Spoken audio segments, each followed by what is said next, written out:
epidemic, plague, and God's people. And that's at least something we can do in these days. I know that Rav Shabtai is very, very amazed of the Zoom possibilities. And indeed, I have to admit, it is great to have at least this possibility. For me, it's absolutely not the same. I would really love to sit in one room together with all of you, share our reading, share the atmosphere, and what Walter Benjamin would call the aura of each and every one of us sitting together. But at least it's a substitute, and it enables us to share some reading together.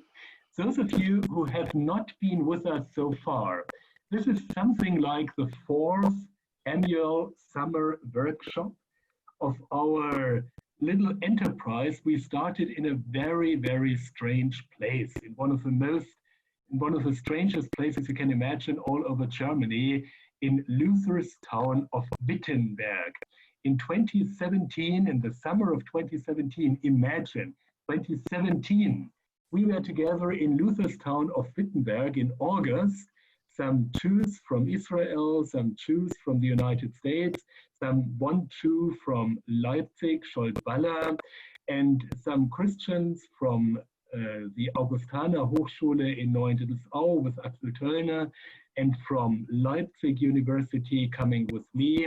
We came together in Wittenberg and read the Abraham stories, starting with Genesis 12, reading the Lech Lecha, God's commandment, go, leave your home country.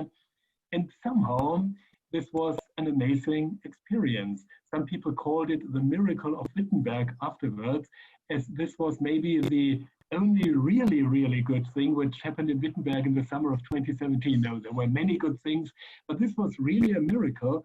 We discovered the Bible together, discovered that we are on our way together, Jews and Christians, in all their differences, but we are on our way on a religious journey, on a journey with our God, and we somehow decided we have to continue. And this is what we do. This is what we did, first of all, in 2018, when we met in Bar Ilan at Bar Ilan University and read the Joseph story together. This is what we did in 2019, where we came together for the first time in Nes Amim. Katja Kriene is here this afternoon. Hi, Katja. Hi, She is a dialogue coordinator of Nes Amim, which is a wonderful, great place in Western Galilee, Israel. And it was such an amazing place that we decided to come back to Nes Amim. Last year, we read the stories of Eliyahu, Elijah. And this year, we just wanted to continue and to read the Elisha stories in Nes Amim. Actually, this is what we would have done this year. And hopefully, with God's help, we will do this next year, Katja, in the last week of July in Nes Amim. I really, really hope that we can do that and come together, convene again in Nes Amim. The method of what we do here is very, very simple. For all those who haven't been with us, actually, we really only read biblical texts and share insights. And the important thing is that we do not use too much of expert knowledge. We do not use commentaries only some of us might know and others do not know. We do not use external authorities, but we are the authorities sitting together in our different places and sharing our insights. So the big problem is, if no one of you says something, there won't be a shared biblical reading. If only one person says something, it's not really a shared experience as well. So somehow we have to try to be dialogical in what we do, dealing with Numbers 21 and with some parts of the first book of Samuel tomorrow morning. We will also do a little bit of more academic stuff for all of you who need this. And here's the experience when we are together with real professors and doctors, we need something academic. So you can get this evening, at least in German time, in Israeli time, of course, it's evening as well. We will have a lecture by Professor Dr. Tuvia Perry, and maybe some kind of lecture by Zuriel Rashi, or not really. Until now, he looks quite relaxed there. Let's see if you want to lecture, to add some words, whatever. You're very, very welcome this evening, Zuriel. Would be great to listen to you. Okay, these were more or less my words of introduction so far. I would love to give the word to Rav Shabtai to say some words, what he thinks about our program, and for all of you who do not know him, to say 2 or 3 words, sentences about yourself. That would be great, Rav Shabtai. And then Axel, you could do the same as well. And then I would give the word, as I already said, to every one of you to say just 2 sentences who you are and what you are doing here this afternoon. But first of all, Rav Shabtai. Thank you very much, Alexander. It is such a pleasure to meet you all again. It was a real pleasure in Wittenberg, and every year makes it better and better. It doesn't, we don't seem to age, we seem to get younger and younger and more, having more energy, and the feeling of comradeship and dialogue is much stronger now than I think than it was. And it's a wonderful chance to sit in Zoom and see everyone of you in their natural, as they call with animals, the natural habitat, you know, not all together. And if we were all together, we had to cover our faces. Now we can see, we really can see each other, even not well being in the same room. I'm sure it'd be wonderful. And and the text that we'll see is really amazing, and it's very loaded. And you have we'll discuss something which is even more fundamental in my eyes than the Lech Lecha, which Lech Lecha, of course, is the foundation of everything, but something which is no less radical, and this is self-identity and accepting responsibility, which is I think, the core of the text, besides the epidemic and the problem and the difficulty. It all serves, you know, all these crazy times serves for us as a mirror to see ourselves. Who are we? Not who are we as a group, but we are we as individuals, as nations, as a world, and also as a group here. And we could understand ourselves, I think, by connecting ourselves to this wonderful text and this text reading. Thank you. Thank you so much, Rav Shabtai. You said wonderful words about what we are going to do. Do you want to say 2 sentences about who you are? For those who do not know you? I used to work in Bar Ilan. Now I'm retired. Now I'm a full-time grandfather. And I still teach in Bar Ilan University in the Beit Midrash program. And my greatest achievement is to become Alexander's friend. And Alexander, you know, so it's okay. Thank you so very, very much. For all those who do not know Rav Shabtai, I think, if I may say this, he is one of the last universal scholars I know in this world. This was what people could be until the 17th century, maybe. But your knowledge in Talmud, in religion, in other religions, in Christianity, in mathematics, in physics, in all other fields is so amazing. So don't wonder if you feel that you may not understand everything Rav Shabtai says. It's just that our knowledge is on a much lower level than his. Okay, now Axel, would you like to say a word as well of introduction and welcome? Yes, of course. Thank you. Thank you. I'm very glad that we are together, at least in this virtual or digital form. Now, when I look outside of my window, it's raining. If we would be in Israel, I think we would have had much 30, other weather conditions. 30 degrees. 30. You know what's this? In Nesamim, it's wet and 30 degrees. We are melting. Katya, you're always invited to Yerushalayim, to Jerusalem. Much better. Much better. It's great that we are together and that we found a way to continue our Bible studies, and that we don't have to interrupt what we started in 2017, as Alexander said. And I'm very glad that every time we are gathering, new people are coming, and we have other well-known people who are joining us for almost every session we did. So this is great to have old friends and new friends, and that the whole project is blossoming and so on. And I can say, since we're doing that, I'm reading the Bible with different eyes. So it has influenced my own Bible reading. So it's great, and I thank for all the inspiration we had the last years, and I'm really looking forward to the next hours and tomorrow, and let's see what we get. So really glad that we're together again. Thank you so much, Axel. As I told you, I think it's not so bad if everyone has the chance to say 2 sentences.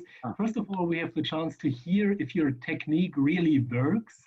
And secondly, we get more of an impression when we hear 2 sentences, who you are, where you are studying or working, and what you want or expect here this afternoon. Maybe just these 2 or 3 sentences of each of you. And I would just call you according to the list I have here. Abraham, are you with us and can you hear us? And could you say a word to us? Yeah, I'm with you. I can hear. And now we hear you as well. Great. Yeah. I get on the train and then I come back to introduce myself later. Okay, Abraham, we will do that. Annika, you are the next on my list.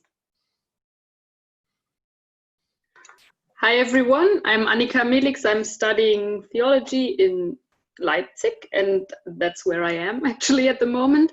I was with this group in Wittenberg 4 years ago and really loved the experience, and in between there were some digital meetings that I attended, and yeah, I think that's it.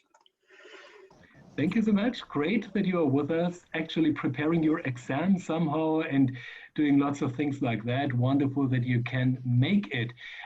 Actually, the list with my alphabet is changing every second and minute, but Anna Tunga would be the next one. Anna, could you say some words? Yes, hi, also from Leipzig. I'm a student here, and first I want to apologize that I have to go in 1 hour because I have to work. Yeah, but tomorrow I will join for the day. And I agree that the weather, the climate in Jerusalem is much better than in Nesamim. Absolutely. Anna has the wonderful experience of having lived for 1 year in Jerusalem. She could do all of this in perfect Hebrew as well if we wanted to. I see Miriam as the next on my list. Miriam? כן, שלום. Shalom. שלום.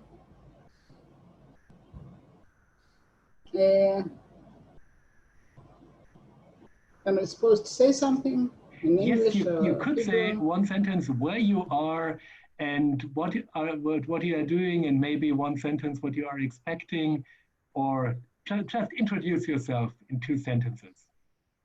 In English? Yes. Okay. I'm Miriam. I'm from Machanaim Jewish Heritage Center, so it's called, and it's an educational center for Russian speakers in Jerusalem, and I live in the Jerusalem suburb. Wonderful that you are with us. Great, thank you. Arvid, you are the next one here. Hello, my name is Arvid Binze. I started to study theology at Leipzig last year, and actually I was very driven by the idea to get to Israel this year, but now I'm excited to have this little substitution. Okay, thank you so much. Great that you are with us. I don't know why it's Uriel, but you are the next on my list. That's not alphabetic, but you somehow managed to get to the top. Uriel. I always push myself. Hello, everybody. I'm Uriel Rashi. I'm senior lecturer at Ariel University and Bar Ilan University. I think I'm from the beginning with Rav Shabtai, from his first visit to Germany and all the cooperation with the great people from Leipzig. I'm focusing on ethics and Jewish philosophy. And it's a great pleasure to be here with you. And I'm so sorry that tomorrow morning I won't join you because I have to give 2 lectures because I'm teaching also in summer semester, which already began. So looking forward to hear all of you. Wonderful. And we are looking forward to hearing from you and your perspectives. Thank you so much, Surya, that you make it.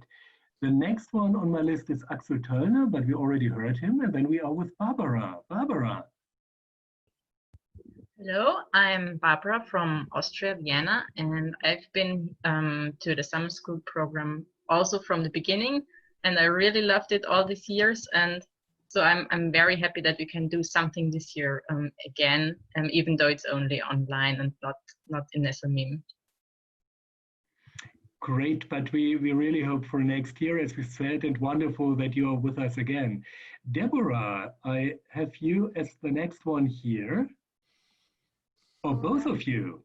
Hi, yes, we are Deborah and Natasha. Hello, and we are studying theology in Neuendettelsau. Wonderful, and you are sitting in Neuendettelsau? Yes, exactly. And it's raining, and we don't have 30 degrees, so I think maybe 18 or 20, yes, like. Okay, great that you are with us. Wonderful. The funny thing is that I'm sitting in Neuendettelsau as well these days. As my wife is working here, so I'm not really far away now, but also in Neuendettelsau. For all those who do not know this, that's one of the, I would say, centers of theology in Germany. Not really a huge city, but really a huge center of church life and theology. Great that you are with us. Wonderful. The next one is Effie, also one who has been with us for many years, Effie. Hi all. Thank you very much for the introduction, Alexander. Yeah, in the first years when I've been asked what am I doing here in Tzotzot, I said that I'm following Rav Shabtai's footsteps wherever he goes. But today it's more than that. I learned to cherish very much this wonderful group and this wonderful conventions, because I've learned a lot, and especially from you, Alexander, of course, Axel, a lot of how to manage groups, how to unite, and to make it the aggregate wisdom in learning Bible and learning besides. So thank you for the opportunity again. Thank you very much, Effie. Great that you are here. And really, I feel that this is one of the big challenges we have in the digital sphere, to unite in a way that is comparable to what we usually do. But let's try. Thank you very much. Yeah, but Tuesday, actually, I'm doing it from Yerushalayim. Just moved to Jerusalem. Wonderful. So, yeah. Okay, that's great. Elisa is also one who has been with us for some times. Elisa, all times? I'm not so sure. I think it was only 1 year, 2018. I just finished my final examinations about 2 weeks ago. That's also why I couldn't come last year. And I'm right now in Heidelberg, where I finished my studies. And yes, it's quite a pity that I can't go to Israel now, because it would have been my big holiday after the exams. But nevertheless, I'm quite happy to be with you online now. And as I have now a lot of free time, I'm also thinking about developing an interreligious shared reading project online, because I hear it on the radio that interreligious dialogue is also suffering a lot due to the pandemic. So I'm also curious about how the shared reading is going to work online today and tomorrow. That's fantastic, Elisa. So you will also be an observer at some point of what we are doing here, and maybe have some good evaluations and critical observations of all our program, or good suggestions what to do. Thank you. I can try. Thank you. Hannah is the next one on the list. Hannah? Hello, everyone. Yeah, as Alexander said, my name is Hannah. I am sitting in Leipzig at the moment, where I try to finish my studies and my all the works or papers I have to write to start my examination period. And I'm going to move to Göttingen next week, so I try to wrap up everything now. And I've been to Israel, to Nes Amim last year with a group, and where we read the Elijah story. And I'm really excited about what we are experiencing now today and tomorrow. And my husband will come later on. As he's at work now, he will just pop in when he comes home. Wonderful, Hannah. And it's a pity that you are leaving Leipzig. Actually, I don't understand these people. It's okay. But if you want to... If you have Old Testament repetitorium and ethic tutorium, then I might come, repetitorium, I might stay, but well. I see. I understand. Okay, so they it's not don't really have my here. fault. Okay. Elisa Ströhle, we have here, well, we have two Elisas. I just realized now, sorry. The second Elisa we have, I don't know why you're just now on the list. Yeah. Hello, I'm Elisa.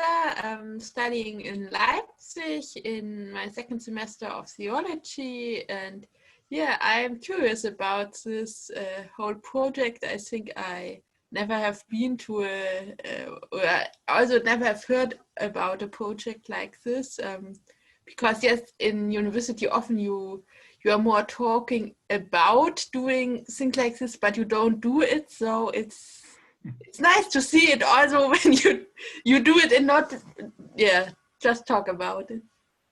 Wonderful. That's a good word, I think. We talk a lot about things without having some experience level. Thank you. Katja is the next one. Katja, we already mentioned you sitting in Nes Amim. I admire you for sitting there at 30 degrees. So, yeah, I'm a professional dialogue coordinator, Kareda, in this moment in Nes Amim. From the beginning, I'm a pastor from the Evangelical Church of the Rhineland, and now I'm staying here in Nes Amim for 4 years already. And last year it was my first time that I had the great pleasure to join this great group, and we studied here together.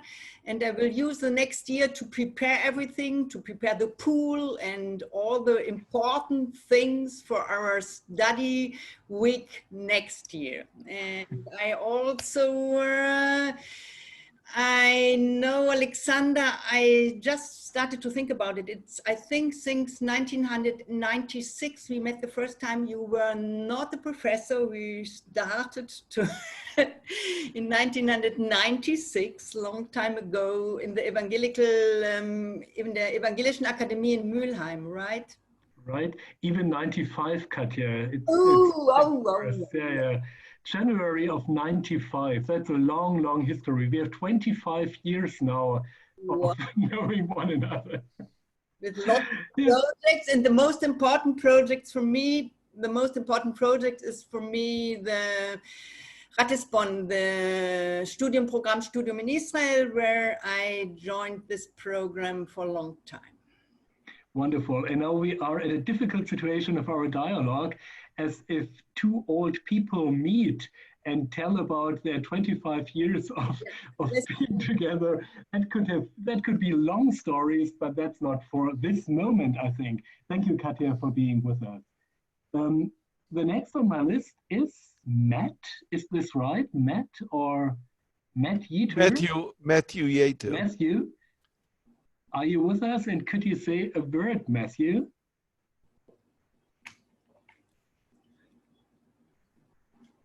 No. No, not really. So let's come back to Matthew later. The next one is Michael, I see, right? Michael, with some very, very impressive books behind you. Hello, I am Michael Vigoda. That's my first time in this group.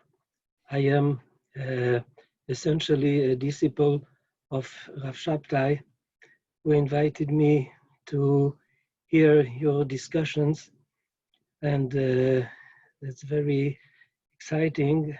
In my professional activity, I am the head of the Jewish Law Department in the Ministry of Justice here in Jerusalem, and it is a great pleasure for me to be with you, and I have to apologize my poor English, and I think that if I will not be able to understand all you are talking about, it will be for me a good occasion to improve my English. But we can use French, Michael. I think your English is perfect, and it's a great honor for us that you are with us. Welcome. Wonderful. Thank you. Okay, now I have Rachel or Rachel on my list. Yeah, Rachel. Yeah, hello. I'm Rahel from Leipzig, and funnily enough, for me, sitting in front of the laptop and seeing you all is quite normal, as I've only been in Wittenberg 4 years ago and then only meeting online with you.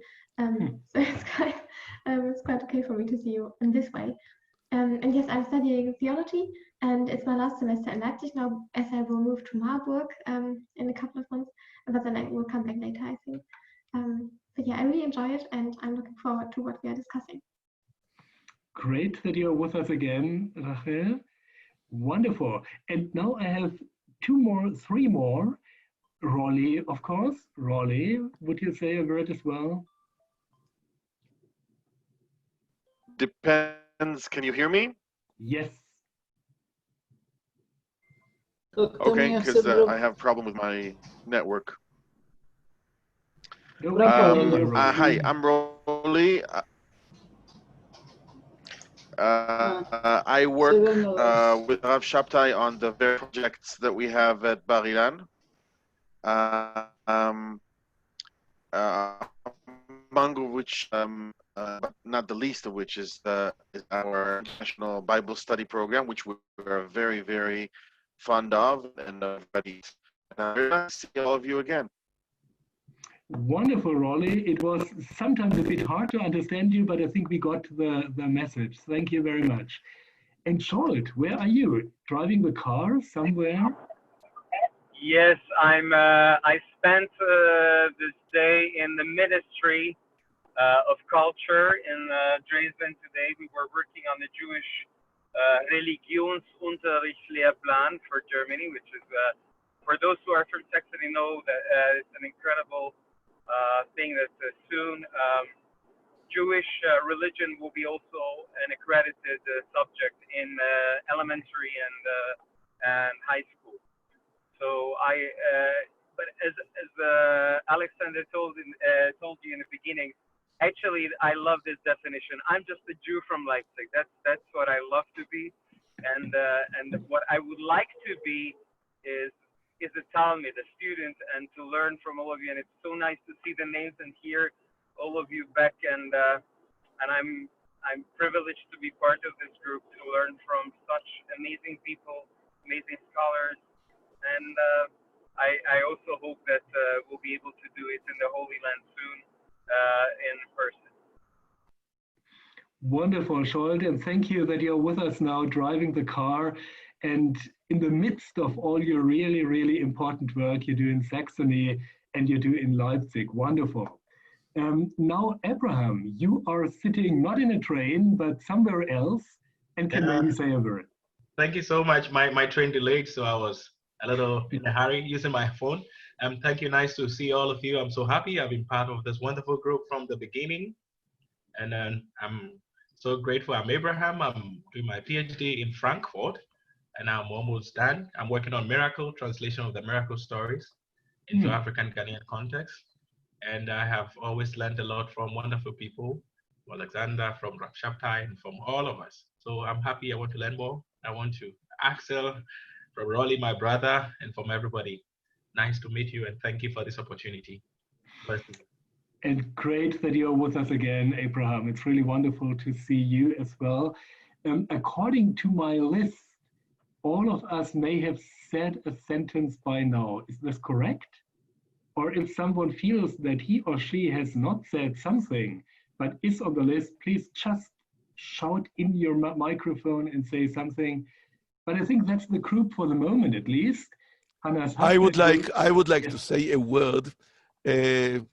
Alexander, as you know, is a practical theologian and he practices miracles. And 4 years ago, when I suggested that we would meet in Zoom, I think I heard from him that he'll need a miracle for him to join Zoom because he was convinced that his soul is taken away by the camera or something. He simply said, no way. And now you see him in person. If we have miracles, this is the miracle. You're absolutely right. And Rav Shabtai really did a lot and invested a lot to bribe me to get into the Zoom sessions. But I always told him, no, it's not the same. You need physical contacts. It's something really, really different in order to create an atmosphere. Well, and the Corona pandemic somehow brought me into Zoom. And let's see how it works. Let's see how it works. And I think we have to help one another in this session in order to really profit from one another and not only hear just one voice when we read together now. In my view, we could start Rav Shabtai. What do you say? Sure. Wonderful. So the first thing we want to read together is actually quite a short text. It's Numbers 21, verses 4 to 9. And you have the wonderful booklet which Rolly prepared. Thank you so much, Rolly, for your work with that. And so we have a German version that's actually the current Luther Bible of 2017, which is the most recent German translation of the Luther Bible. We have the very traditional King James version in order to have a real good English version and sound. And you see the Hebrew text, which for many, many of you is the common language, and for many of you is a language you know very well, but for some of you might not be a language you know at all. My suggestion would be that we read this text, but only the very, very first verse at the moment. And may I ask someone from the German speakers to read verse 4 in German? Yes, Annika. Da brachen sie auf von dem Berge Hor in Richtung auf das Schilfmeer, um das Land der Edomiter zu umgehen. Und das Volk wurde verdrossen auf dem Wege. Yes, and someone could do it in Hebrew, maybe? What chapter are we in? 21, verse 4. 21, Numbers 21, verse 4.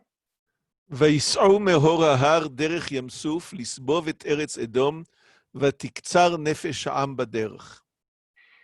Wonderful. And what we thought is that, well, this is somehow the beginning of a story, but in order to understand a little more what story this is and where we are and where this mountain, Mount Hor, is, and what happened with the Edomites, with Edom, we should read a little bit of chapter 20 in order to get into this story. And this is what I want to suggest you to do, that we go back to Numbers 20 for a moment. We won't spend too much time here, but we have to get some background. And Numbers 20 is really a chapter full of things happening there. Chapter 20, you see, first of all, that Miriam dies in verse 1. And then something happens which we should read now. And I would suggest that we read verses 2 to 5 and maybe verse 8, 2 to 5 and 8, in order to get some background for the story we will read in Numbers 21. And as we are, well, these are not so many verses, so I think we need someone who reads the whole verses in German. This could be done by Annika again if she wants to. We need someone who reads the whole thing in English. Abraham, I don't know, would you be ready to do that? Yeah, I can do that. Wonderful. Verses 2 to 5 and 8. And we need someone who does it in Hebrew. And I don't know if this could be Michael or Effie or Zuriel. Or Michael, would you do that? So we just hear verses Michael. Wonderful. We hear verses 2 to 5 and 8 in 3 languages, and we start with the German one. Und die Gemeinde hatte kein Wasser, und sie versammelten sich gegen Mose und Aaron. Und das Volk haderte mit Mose und sprach: Ach, dass wir umgekommen wären, als unsere Brüder umkamen vor dem Herrn. Warum habt ihr die Gemeinde des Herrn in diese Wüste gebracht, dass wir hier sterben mit unserem Vieh? Und warum habt ihr uns aus Ägypten geführt an diesen bösen Ort, wo man nicht säen kann, wo weder Feigen noch Weinstöcke noch Granatäpfel sind und auch kein Wasser zum Trinken ist? Nimm den Stab und versammle die Gemeinde, du und dein Bruder Aaron, und rede zu dem Felsen vor ihren Augen, der wird sein Wasser geben. So sollst du ihnen Wasser aus dem Felsen hervorbringen und die Gemeinde tränken und ihr Vieh. Wonderful. Actually, I realize now that we should have read verse 7 as well, because this was the Lord speaking now in verse 8, but you may have realized this on your own. Wonderful. The English version, please. And there was no water for the congregation, and they gathered themselves together against Moses and against Aaron. And the people called with Moses and spake, saying, Would God that we had died when our brethren died before the Lord? And why have ye brought up the congregation of the Lord into the wilderness, that we and our cattle should die there? And therefore have you made us to come up out of Egypt to bring us into this evil place? It is no place of seed or of fig or of vine or of pomegranates, neither is there any water to drink. And Moses and Aaron went from the presence of the assembly unto the door of the tabernacle of the congregation, and they fell upon their face, and the glory of the Lord appeared unto them. And the Lord spake unto Moses, saying, Take the rod and gather down the assembly together, thou and Aaron thy brother, and speak ye unto the rod before their eyes, and it shall give forth his water, and thou shalt bring forth to them water out of the rock. So thou shalt give the congregation and their beasts. Wonderful, Abraham. Thank you so much for reading the English, and now we hear the Hebrew version of these verses. ולא היה מים לעדה, ויקהלו על משה ועל אהרון. וירב העם עם משה, ויאמרו לאמור, ולו גברנו בגבה אחינו לפני אדוני. ולמה הבאתם את קהל אדוני אל המדבר הזה למות שם אנחנו ועירנו?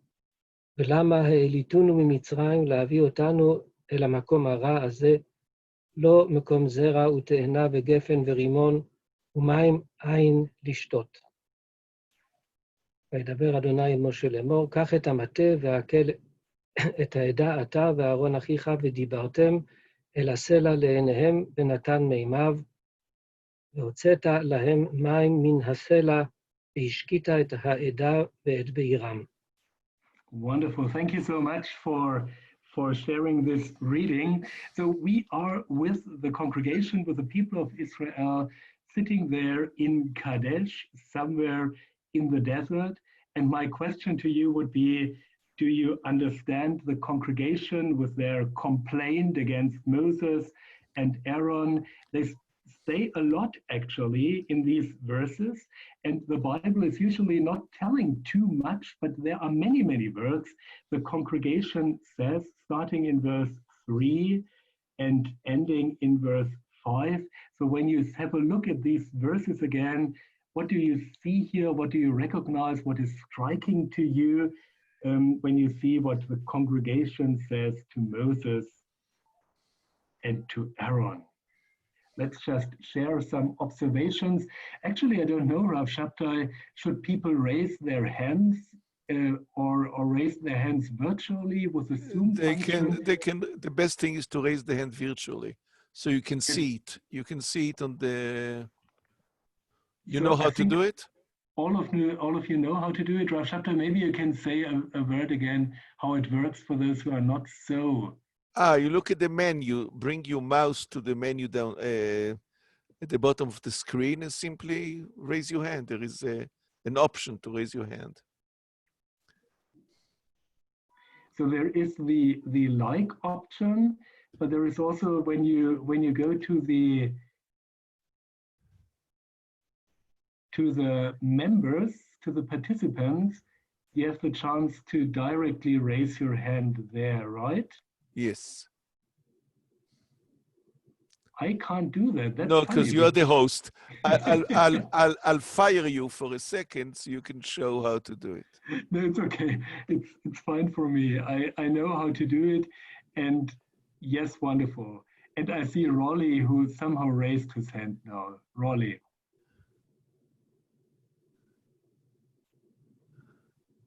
It's a very just seeing if I could do it. It's a very interesting question if you can raise your hand without existing. It's quite funny, really. Yeah. Okay, I see Effie now. Effie, it would be your turn. Yeah, I'm just tested it to check what Rav Shabtai said, if I can raise my hand without me existing. But it works, Effie, and suddenly you're allowed to speak. Okay. Yeah. Katja, did you want to say something as well, or do you just want to test the like function? No, I wanted to answer your question. But that's a good thing. Wow, why not? We are already answering and yes, going. Yes, you may. So for me, it's totally clear why they are so much claiming without water. 30 degrees in Nesamim without water, it's impossible. So I'm drinking lots of water, and it's for sure that they really need water. This is one thing. But the other thing is this disappointed expectations. Okay. Always expectations, and if you get so much disappointed and you have all these kind of Feigen, Weinstöcke, Granatäpfel, and you can't get what you are promised, so people are from less things disappointed and get angry about. So for me, it's totally clear why it's going on like this revolution. Yeah, wonderful. So you have a very, very dominant aspect, water. And if you don't have water in the desert, it's really kind of a problem. But you also have the deeper aspect of the expectations. Thank you so much. I have Rahel and Deborah on my list. Rahel, you are the next one. I always understood it as a existential fear, so that they suddenly left their comfort zone and they went into a place where they are fearful of being hungry and being thirsty and don't having enough supply to live, and then not knowing what the future will bring. So some totally unsecure space, basically. And they say they would rather want to die instead of going further, which is, I think, quite a big wish to say, that they would that death seems better than being hungry and thirsty in such an environment. So it seems they are really upset. Yeah. Really upset, and the main point I understood is losing security makes people so upset and so disturbed, and even saying it would have been better to die. Thank you. Deborah, actually there are two of you, and I forgot who. You will tell us. We have Deborah, that's the one on the left or on the right? Yes, that's me. I'm Deborah. Yes. So she has to work for me, and now I can answer the question. I'm Natasha. Okay. So I recognize that the water is like the last thing that it is written in the text. So it seems like the wine or the pomegranates or these other things, they are more important than water. And in my opinion, I'm questioning why the water is the last thing they want to speak or they want to have. I think that's a great observation, and I have to admit that was my big question reading the text. It could have been so easy. They could have just said, we don't have no water, and we are in the desert, and it's hot here, and we will die here. But they start with all these other things which no one really needs. You can really live without pomegranates, but not really without water. So that was one of my big questions. Why do they end with water? Is it just rhetoric, surreal? To end with the most important thing, or is it more behind that? Okay, so we have Elisa and, Elisa I have on my list, and Annika and Effie. Thank you for raising your hands, that's great. I wanted to add something which actually fits quite well to your question, because I think we are here talking about people migrating to a foreign country and leaving the country where they grown up. And I think it's not only about disappointed expectations here, but it's also sociological phenomena that people who have migrated and who are still in a process of migrating and getting integrated often embellish the past in the country of their origin and a kind of always defend the country of their origin when it's in discussion, and forget the negative aspects of living there.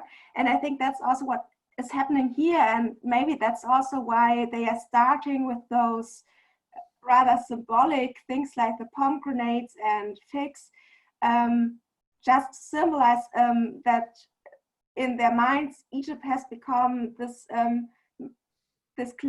glorified mythological point of origin, but it's not the memory of the real Egypt that is driving them here. Mm-hmm. Great observation. Thank you so much, Elisa. It helps us maybe also to understand this strange order of things. Yeah, Annika?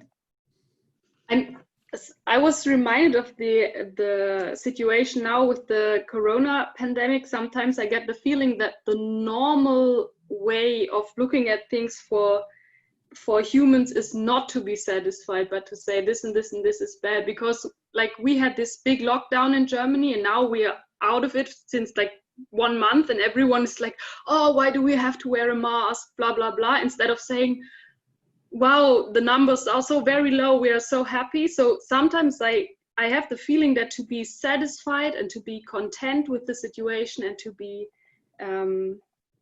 it's good how it is, doesn't need, so it's not you have to work to get into that state, and it's not the other state which is the one that something has to change for. That's very interesting. There is this longing for something else or something more or whatever, which we have now as well. That's right. Yeah, I think you're right in many aspects. I have Effie and Abraham on my list, and Effie I think is the next one. And then Anna, I see as well. Thank you for participating so vividly in this talk. Effie. Hi, thank you very much.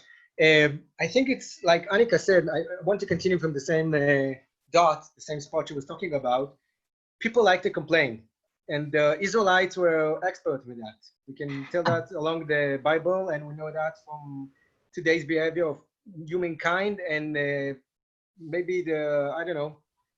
And I think it's more than that. I think it's actually a lack of faith.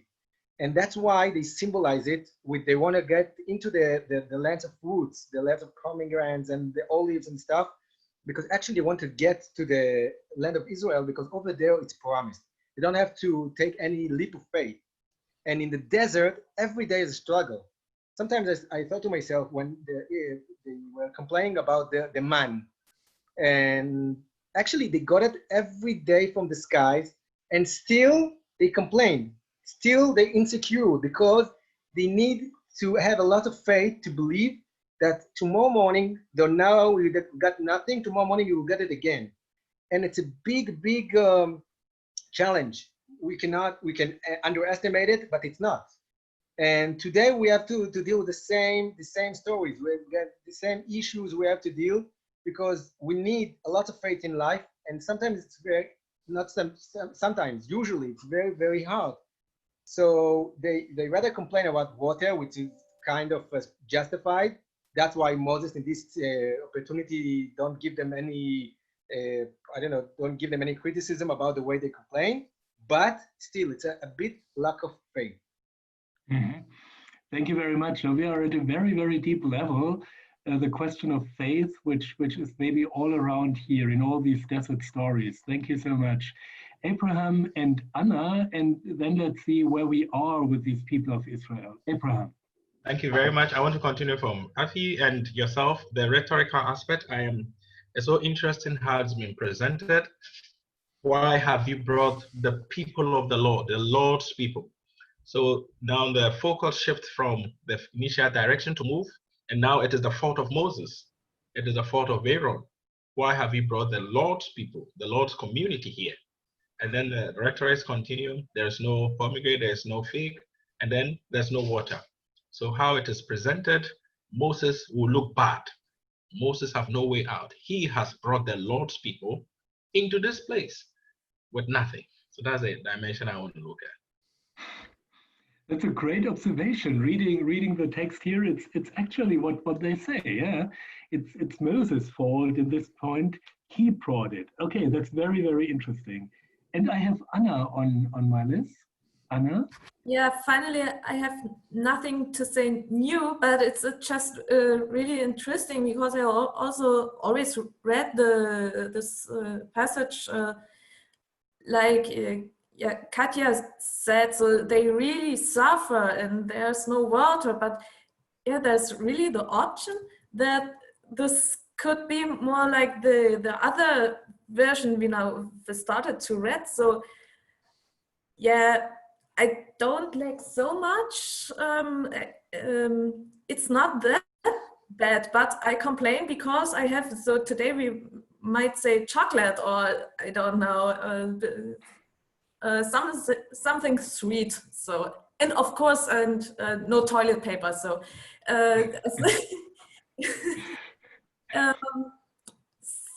so we just add something, which is a bit more important than pomegranates and grapes.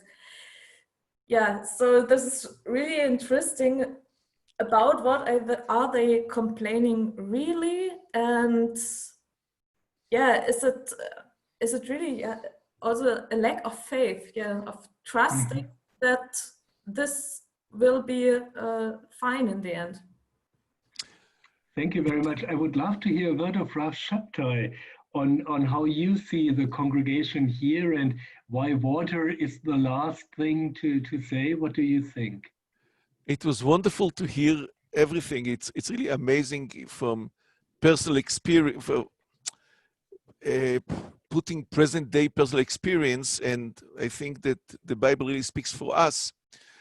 And I wondered through listening to you whether there they complain like children, you know, we don't want to walk anymore. If you have children, you'll see it, that when it's hot and you have to go a long distance, the child sits down and protests and says, I'm not moving anymore, that's it, I'm striking. And the question is whether it's a feeling of weakness. You know, they are very weak, and if they're not well provided, they simply cannot exist. But I think that the emphasis on the pomegranates and Egypt, I think it's a point of strength, meaning let us fend for ourselves. If you let us do what we need to do, we can fight a war, we can go to a land, conquer a land. We are strong people. We are a big, big army, and we are strong people, but you put us in a pressure cooker. You're putting us in a pressure that we cannot move. We are stuck in the desert. We have tremendous abilities. We can make wonderful economy. We can grow everything. Just let us. And you keep us cooped here in the desert, in this bad place in the desert, and you provide for us. You promise that you provide us, and you don't. So this is the problem. It's not that they cry that they don't have water, it's they cry because you don't let us do our own thing. Let us be free, and we could take care of ourselves. We will conquer one of the lands around us, invade, and live a normal life. But then, Rav Shabtai, it's really maybe the deepest faith question they have here. And so it's all about having faith or trying to be on your own in your way, right? I don't know if being on your own shows lack of faith. It's you have faith in yourself, and you don't want the independence and faith, I think, is the major issue here. If you have faith, does it mean that you have to be independent and fend for yourself and know that God is with you, whatever you're doing? Or you have simply to rest and leave everything to God and say God will provide? So maybe in this case, they were right. You know, maybe they had a good point here. But maybe that's the big question between Protestants and Jewish people, that for Protestants, for Luther, you know, that the very, very basic sin is to rely on your own and to stay with your own. And faith means to break this open towards a relation to God, and how these two interact, your own responsibility and what God does for you. That's maybe one of the biggest questions of Protestant faith all around, and a question we will touch again and again. But actually, I see Scholt with a hand raised. Scholt, That's right. That's right. I just wanted to say that I think we're a little quick to judge, and what I mean is, I would like to know if there's any indication when is the story taking place. So, are we right after coming out of Egypt, or we are well into the times when people just kept on dying? Mm-hmm. So I think that would be a game changer to determine that based on the text. Also, there's one word that is striking me, and this is when we say that the people were ktar nefesh. We have another place where this expression is used, but over there not ktar nefesh, but it's koter ruach, and this is when the Jewish people wanted to leave Egypt. So it's a little different expression, but that connects maybe the state of mind that they are now feeling in Egypt, and even contrary to that, they still cry it back, even though their experience is the same. So, and I think rhetorically speaking, maybe what they did is, Moshe, you promised us all Eretz Zavat Chalav Udvash. You promised us a land flowing milk and honey. Well, there's not even a pomegranate here, but you know what? We could go with that, but there's not even water.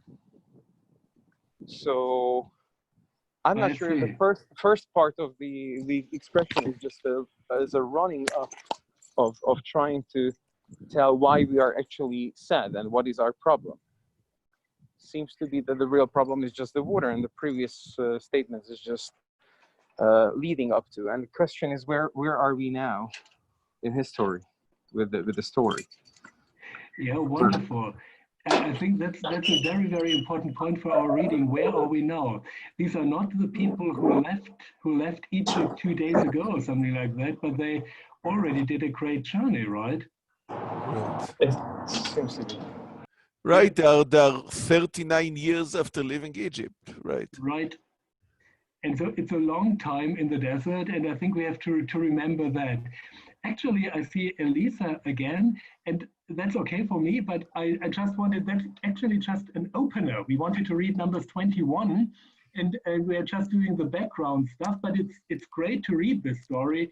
And as always, we say with Rav Shabtai and with Axel, we can choose any text and learn a lot of it. Okay, but Elisa, you are the next one. Yes, I just wanted to add, we didn't read verse 1, but verse 1 is about Miriam dying. And I think maybe that's the trigger why they are starting to complain again, because she was one of the important leading figures. And so her death in the desert is also symbolic, and that might also explain the psychological condition of the people. The generation which left Egypt is now passing away. The leading figures are now passing away. Good point. Thank you so much for sharing this. I think we came a bit closer to the congregation, to the people of Israel in the desert. Not only a bit closer, we came very, very close to what happened there. Then we have the story with the water from the rock, which is quite a problematic story, but we don't want to enter into it now in the next verses. But I would love you to have a look at verse 14 to 22. 14 to 22, because now we hear how they actually get to this strange mountain, Har Hahar, to the mountain Hor in the desert. And it's a story now connected with Edom, the Edomites. And usually in our sessions, we do it in a way that we read the different verses one after one, everyone in the language who he or she prefers, and we can try something like that now online as well. I don't really know if it works, but I will call your name. So you have to be, you're not allowed to sleep now. I will call your name and you will just read the next verse in the language you want to. Is that okay for you? We start with Numbers 20, verse 14. 14, and I see Elisa first here. Elisa. Me or the other Elisa? You, yeah. Okay. וישלח משה מלאכים מקדש אל מלך אדום, כה אמר אחיך ישראל, אתה ידעת את כל התלאה אשר מצאנו. Thank you so much. Would the other Elisa read 15 in any language? Ja. Dass unsere Väter nach Ägypten hinabgezogen sind und wir lange Zeit in Ägypten gewohnt haben und dass die Ägypter uns und unsere Väter schlecht behandelt haben. And 16 would be for Abraham. 16.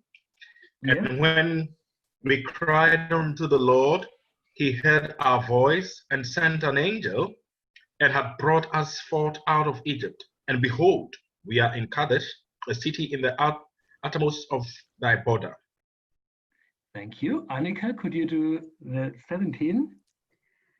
Lass uns durch dein Land ziehen. Wir wollen nicht durch Äcker oder Weinberge gehen, auch nicht Wasser aus den Brunnen trinken.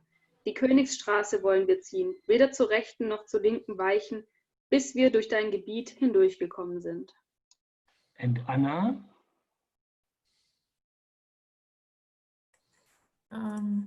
19. 18.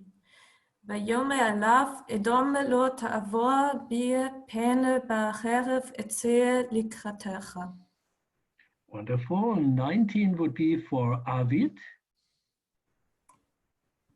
Die Israeliten sprachen zu ihm: Wir wollen auf der gebahnten Straße ziehen. Und wenn wir von deinem Wasser trinken, wir und unser Vieh, so wollen wir es bezahlen.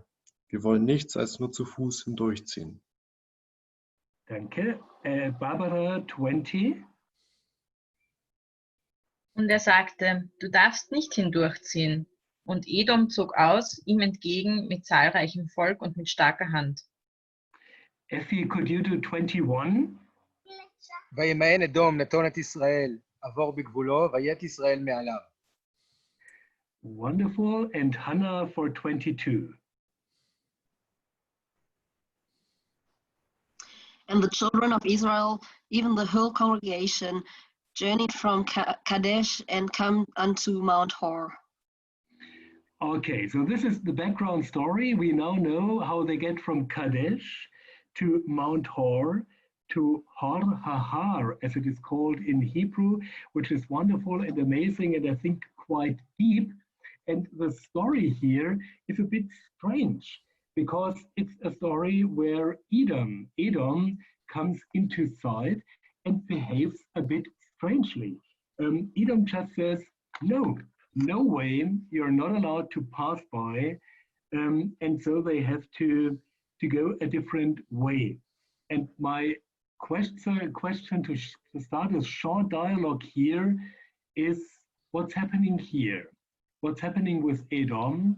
Why do they behave as they do? Why do they say no? What's happening here?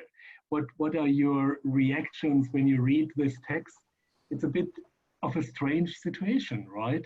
They just want to pass by and pay for anything they may use in Edom.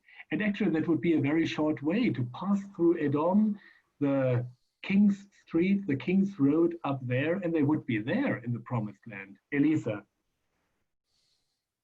I remember in 2018 we were reading the Joseph story and we were talking a lot about conflicts between brothers, and this whole Israel-Edom fights in the Bible. We have that in many parts of the Bible, also in the prophets. It started with Jacob and Esau. It's a story about brothers or about two peoples who are somehow connected, but somehow also in a competition fighting. And I think you can only understand Edom's reaction with this background because it's not logical in the context of numbers, but we know about this competition or rivalry between Israel and Edom. So after 39 years, they somehow come back, get close to the country, and they are back in all their old story, in the story of Yaakov and Esau, as you say, back in all these stories from Genesis. That's the perspective, yeah. Katja, you want to add something? Yeah, I think it's very logic why they don't want to let them through. You see, the coronavirus is very, very much effective and it's spreading all over. And you don't know what they are bringing, what kind of diseases and what's going on if they go through this kind of their promised land. People who already spent 39 years in the desert, you don't know what they may bring with them. Okay, I see, yeah. Rahel? And just when you said that, Katja, I was thinking about not only the physical diseases they could bring with you, but also their psychological thing. I mean, they were really thinking and complaining about their time. And so when they come now to a new land, they might think, well, there's new supplies and we have to take it all, and then maybe they don't do what they said because they were so desperate before. Maybe the Edoms, they knew they were desperate and thinking they could bring this desperate feeling to the other people and then take more than they said. So it's mischief and thinking of or not trusting them in maybe what they promised, because the promising seemed to be really fine. And I can only think of not allowing them in not trusting their promises. Yeah. I see. Great point, I think, Rachel. Thank you so much. Yeah. Any more reactions of what's happening here in the story, Rav Shabtai? Just to mention that since the nation of Israel sees themselves as people that could be a normal nation, not a desert wanderers under God, but a normal nation that with pomegranates and the vines, when they ask permission to enter Edom, so when Edom rejects them, they're not normal people. Maybe you carry viruses, like Katya said. They see a mirror. You are not a normal nation. We don't want you in. You are strange people and not for us. Yeah, I see. Uh-huh.